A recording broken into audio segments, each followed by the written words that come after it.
please join me here, Regine and Robin.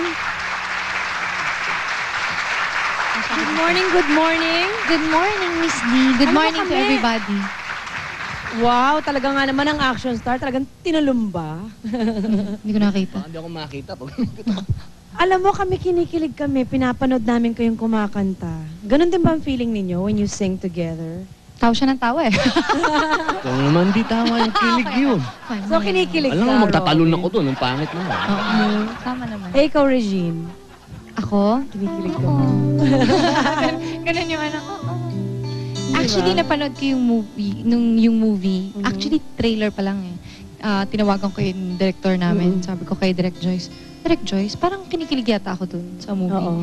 Kasi may mga scenes na nakakakilig. So, Sabi nga nila, it's the kind of movie daw na kailangan panoorin mo na may kasama ka. Totoo ba yun, Robin? Parang don't ever watch the movie alone.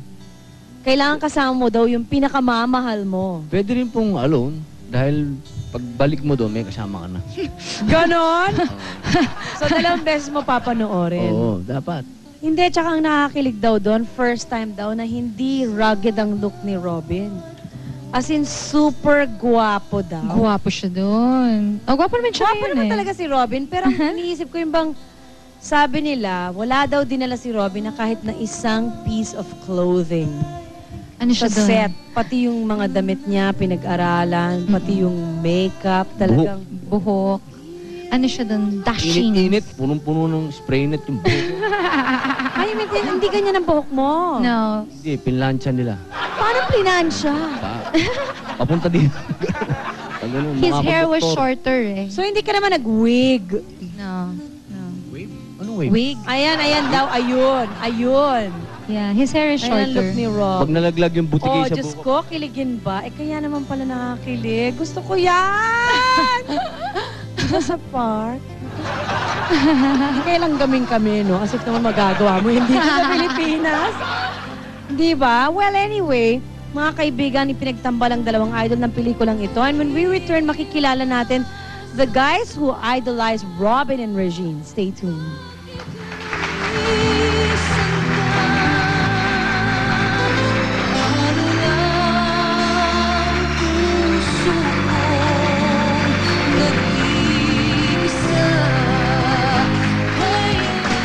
D-Days. Magaling siya kumanta, saka yung voice niya talagang powerful. Magaling na siyang kumanta, magaling pa siyang umarte. Sabay siya at maganda. Ang galing-galing niya talaga, grabe. Magandang kumanta. Walang makakahigit sa kanya. Tsaka kahit nung una pa hanggang ngayon, nanatili na #1 siya sa female performer natin sa Pilipinas. Simple lang po siyang magdala ng pagiging successful po niya. Bagay talaga siya maging diva. Maganda siya, tsaka sexy siya. Wala na makakatulad kay Regine. Mga kaibigan, magmula pa nung kumanta si Miss Regine Velasquez, talagang hinahangaan ko na siya. Isa na ako sa mga tigahanga niya. Thank you. Marami yan. At lalo na, nung tumagal pa, di ba, nag-imbento siya ng iba't ibang looks niya, iniba niya rin yung singing style niya. From mainit na boses, to malamig na malamig, to init-lamig, to parang pakulot-kulot-kulot-kulot. At hindi lang tayo dito sa Pilipinas ang humahanga kay Miss Regine Velasquez, kundi pati na rin yung mga tao sa ibang bansa. Hindi ba nga't na insecure pa rin si Mariah Carey dahil sa kanyang galing? Ngayon mga kaibigan, meron po akong ipakikilala sa inyo who took his paghanga kay Regine a step further, kumbaga a step beyond. Hindi niya lang ginaya yung looks ni Regine, pati yung pagkanta, pati yung pananamit. At gusto kong makita ninyo at kayo na humusga kung ano pang kailangan niyang gawin para talagang maging Regine na siya. Please welcome Anton Regaza.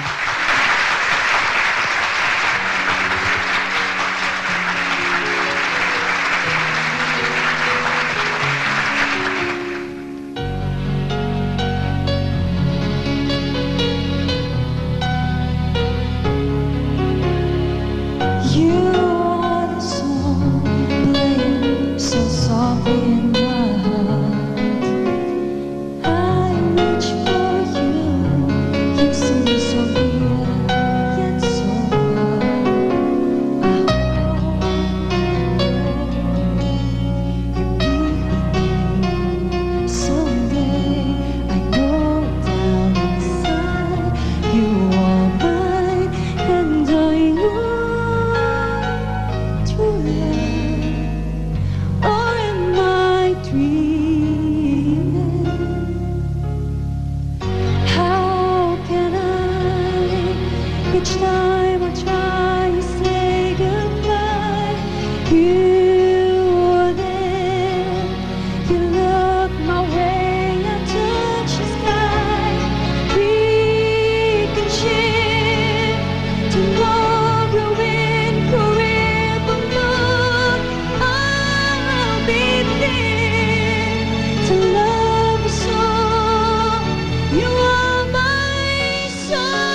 Anton?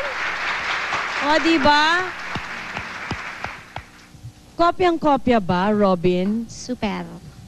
Di ba? Hindi ko tatanungin si Regine. Kopyang-kopya ba si Regine? Oh. O, di ba? Makinig pa? Oh, okay. Ganda ng boses Robin! niya. Po. Ay, Anton, meron kang sasabihin kay Robin. Gwapo mo pala. Ganda mo pala. Oh, di ba? May I hold na kay Papa? Okay lang. Pwede pawak. Ano pa daw ang dapat gawin ni Anton para talagang maging Regine na Regine siya? Hindi naman tayo pwede mag-lips-to-lips dito ang dalawa. Ano? Kuha ba, boses? Oo, yung boses. Kuha ba, boses? Boses, yung style. Katawan? Paano mo nagawa yung ganyan ka-sexy, Balingkinitan kapatid? din? Parang... Wala lang. Hindi talaga ganito nakakapayat kasi ever since. Anton, how does it feel nakaharap mo si Regine? First time mo bang makaharap si Regine? No, Maraming beses I know na. him. We know each other. Talaga? I watch his concerts. Talaga kasi napanood ko na rin si Anton in concert, no? 2 years ago. Yes, magaling talaga siya.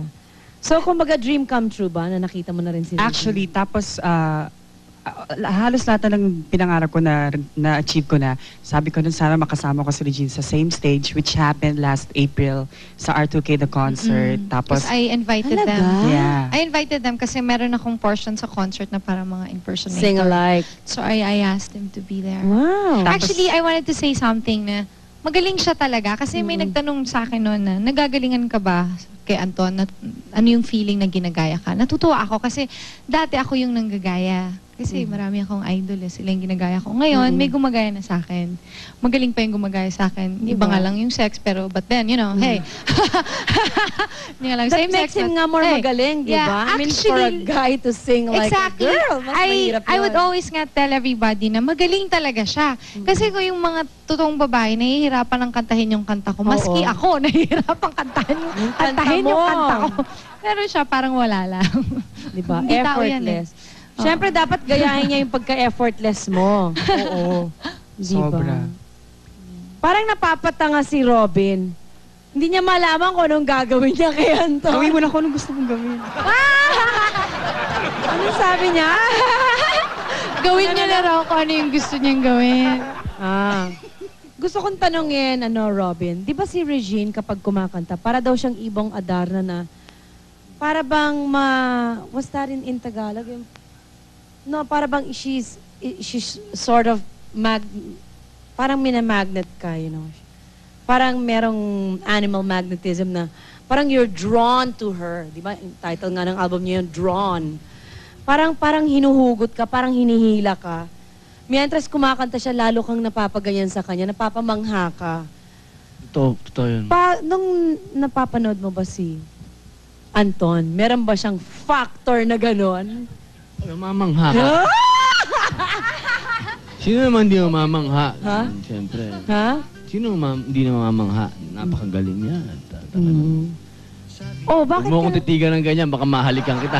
Oh, di ba? Kaya nga kita tinititigan eh. Arali ka mo siya.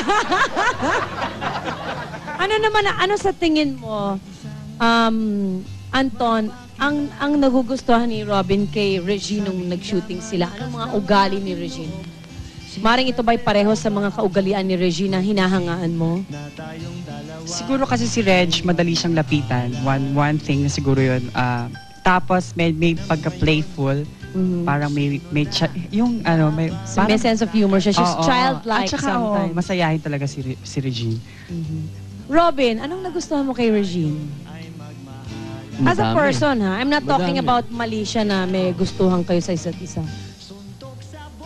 Gandahan mo. Sobrang, alam mo, Miss D, Yes, Robin. yung kalalaya ko lang sa, kadarating ko galing sa abroad. Ang unang-una kong ginawa, nanonood akong concert niya. Oo, totoo yan. Sa Mandarin. Talaga? Kasi talagang tagahanga ako ni Tapos? Regine Velasquez. Nagulat ako nandun siya. Sa isip ko, Akala nga niya tumakas ako nun. Kasi sabi ko, kalalaya ko lang. bakit nandito siya? Talaga? Kasi, kita naman natin, napakaganda niya talaga. Yung mata niya, nagsasalita yung mga mata niyan. Oo, nangungusap Sinungaling ang nga mga lang mata yung niya. Bakit sinungaling? Ha? Bakit sinungaling? Pag sa harap ng camera, akala mo totoo yung sinasabi ng mata niya. Pagkat, iba na yung sinasabi ng mata niya. Parang, ewan ko dito. Alam mo, may nakapagsabi niyan sa akin, like, nung movie yata na ginawa niya with Aga. As in, pag-take daw, Pag-uusapan dito yan. Hindi, example lang. Kaya mo na nagtana na yun, kakasal na yun kay Charlene, no? Nagselos ka pa. Kung talaga, hindi sabi nila, si Regine daw, pag yung eksena, parang totoo, parang she's really in love. Pero pag cut, biglang, cut! Parang gripong, sarado na. Kaya tuloy yung guy, parang, wala na. Acting nga pala yun. Minsan, di ba, dalang-dala ka. Tapos after that take, parang, Kasi sabi nila Sarap sa naman akin, acting eh. Hindi naman sinabi sa akin na medyo totohanin mong konti. Mali ang ano. pero kung sabihin totohanin, madadala ka. Kay Robin Padilla, ang gwapo-gwapo niya, no? Parang bumabawi ka sa talaga. Hindi nga, madadala ka ba ever?